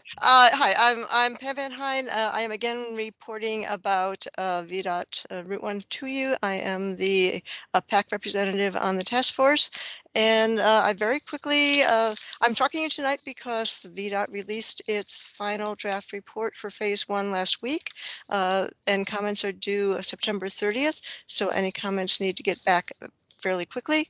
I want to very quickly mention 4 points. If you can stop at this slide, please. Questions about the proposed design criteria, bike ped safety issues, Phase 2 projects, and what we're going to do next. I'm not going to go through all of these, and this will be posted, but they have a whole bunch of cross-sectional elements and design criteria listed. They're all very vague. We've been complaining about this the whole time.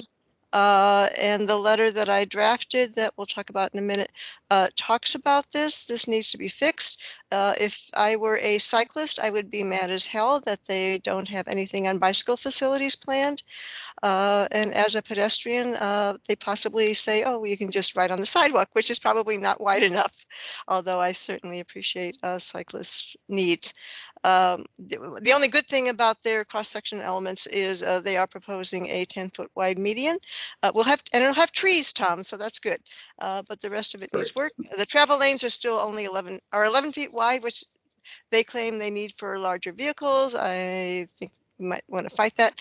And at this point in phase one, they're proposing 30 miles per hour, which is 5 miles slower than the current speed, but is still way too fast. Next slide, please. Leah? Okay, good. The project goals have not changed. We're familiar with them. In my opinion, all of these are fail as far as the VDOT program, especially safety, multimodal accessibility, transit effectiveness, and vehicular operations, also environment. And I'm going to talk about safety. Next slide, please. Okay, this is a slide that I've complained bitterly about, and it is a new slide. It's in there. It allegedly shows that when you have 50th Street and 18th brought down to grade, we will actually be safer than we are now. Okay, and the reason this is misleading is because this is crash history for the entire range of Route 1 from I-395 to 23rd Street. And as is shown in the report, most of the crashes are at 23rd Street. The next bunch are at 20th Street. Next slide, stop here for a second. This is actually all crashes. It includes cars too, and of course most of the crashes are cars. But it's color coded by the intersection. And I want to point out, because this is a really important slide, that the gray one, which is in the middle column, is 18th Street. And the dark orange below that is 15th Street. These are the intersections that are coming down to grade. These are the intersections where we care about safety, as opposed to we care about the whole thing, but we really care what happens at 15th and 18th because that's what they're going to change. Okay, and look at this. The first column on the left is existing conditions. It is also the condition for the Crystal City sector plan or any other plan that we propose not having at grade. There is no crash data at 18th. 18th is 100% safe now. Every other version, you get more crashes. It is more dangerous, period. Next slide. Okay, what will make us safer? Keeping the grades separate. Give bike paths and underpass under Route 1 or overpass over it. That's been discussed. Make at-grade intersections more safer through Vision Zero techniques and state-of-the-art urban design. We propose that. When I say we, it's the Livability 22202 Route 1 Working Group. National Lighting Bid's been proposing things. There's a lot of stuff in good urban design. And even better, limit speed, number of lanes, volume of traffic. And we've had a lot of discussion about that. Next slide. Okay, this is the study that I've been looking for, and I finally was referred to in a recent webinar. What are the characteristics of a really dangerous road? And next slide. And this is a street blog, and I'll link you to the article. This is an article by Schneider. It is a major study of the entire United States for all pedestrian fatalities. It's like a 20-year period. And these are their major findings for what causes, what can make a road safer. The first one is no more than 4 travel lanes. And nearly 97% were 5 lanes or more. We're talking 6 or 7 lanes with VDOT. The maximum speed can only be 25 miles per hour. More than 3/4 had limits of 30 miles per hour or higher. 30 is not slow enough. We know that. And finally, no more than 25,000 vehicles per day. 60% had volumes exceeding 25,000. And currently, the VDOT is like 37,000 or so, could go up to 50,000. They plan on doing this massive TDM and other things, but they're not going to get it down to 25,000. And if they don't meet these 3 criteria, it is not going to be safe, period, with an at grade. Next slide. Okay, however, they will be moving into phase 2 soon. And I wanted to quickly mention some of these things that possibly could be good, but at least they're listed. They plan to do some interim improvements to 23rd Street. This is really exciting because 23rd Street is really dangerous. The county has its own plans, but those are going to take a while because it depends on development. They're also going to consider the feasibility of a 25-mile-per-hour speed limit. That is very good. It doesn't deal with the other two issues, but that's one of the three legs that needs to be fixed. And then they're going to do the feasibility of the potential pedestrian underpass or overpass. In the executive summary, it says pedestrian. In the actual report, it says bike as well. And we have to say it's got to be bike ped. If it's not bike ped, it's useless. Development of a comprehensive TDM strategy. All right. Yeah, we're waiting for details. And again, emphasizing it has to be truly regional. It's not just Northern Virginia. It's not just Virginia. It is the entire Maryland, DC region, period. Updated multimodal counts and analyses. That is something we have wanted. Mitigating future congestion and potential diversion of traffic onto local and regional roads. This is a big issue for those of us in 22202 who are very concerned about diverted traffic on our streets. And the final one was expanding on the analysis of option 3, which is the hybrid where it is 7 lanes at 15th and 6 lanes at 18th. With no left turn at 18th, and there's all kinds of implications about that. 18th, that people are going to be turning right, they're going to be clogging up our streets that are parallel, etc. So that's good. So what are we going to do? Next slide and final slide. All right. I drafted a letter based upon the letter that we almost sent before. I had to upgrade it with a lot of, whoever's making extra noises, can you stop that, please? I had to add a lot of new stuff because we have the new report. So I talked about some of the phase 2 activities, etc. The letter is there. It could be a PAC letter. It could be a BAC letter. It could be a PAC-BAC letter. You can ignore it, do whatever you want. I'm done with it for the time being. I certainly hope that the PAC at least sends out something because we were supposed to do that 2 months ago. I heard BAC support as well. I just want to be clear that I heard everybody say yay on the call. If the PAC is prepared to send a letter, I believe, I don't mean to speak for the BAC, but I believe we'd be comfortable with it being a joint letter. Okay, I would like if Eric, do you want to say anything about that? Yeah, so I guess, let's keep this quick. Is there anyone who objects? So there's a letter that the PAC approved last month. Does anyone object to me working with Pam to make changes to that? And then we will make that a joint letter with the BAC and send that out to the county manager? Is there anyone on the PAC or the BAC who has a problem with that? Okay, all in favor, say. Sounds like we're all set. Yep. Unless you've got an objection, we'll do that. Yep, great, thank you. My second motion that I would like is, I certainly would like, as the PAC representative, and I assume Steve and Dana as the BAC representatives, would like to send our comments as official comments to VDOT. And we really need the BAC and PAC support to do that. I will say that my comments are going to be basically what I presented tonight with a few other comments on their measurements of effectiveness and their budget and other miscellaneous stuff. So could I have a motion to support the PAC and BAC VDOT task force representatives sending in their official comments as official comments? So moved. And I just want to objections to doing also that? say that I think the way we've been doing it worked. If anyone has any objections, maybe bring that up rather than the vote where you can't really tell everyone's voice. If there's an objection, please speak up. Otherwise, we are assuming that it is approved. Okay. Thank you. That's it. Read the report. It's 200 pages. There's literally probably 1,000 pages of appendices in there. It's very interesting stuff. And I thank you for your support and for listening to me.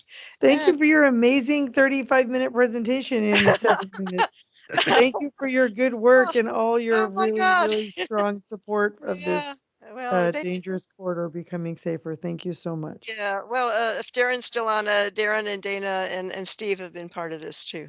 And Darren is commenting in the chat. Yes. So everyone can read and understand that. And then general announcements, I'm not sure we've got any of those, Leah. I just added that in case, but it worked out as a time buffer, so. Awesome. Well, thanks everyone so much for joining us tonight. And we will schedule another one of these joint meetings again for, I don't know if this is the last one for 2021 or if we'll do it again in 2022. Joint meetings forever. We love them. PAC and BAC forever. All right. Bye, everyone.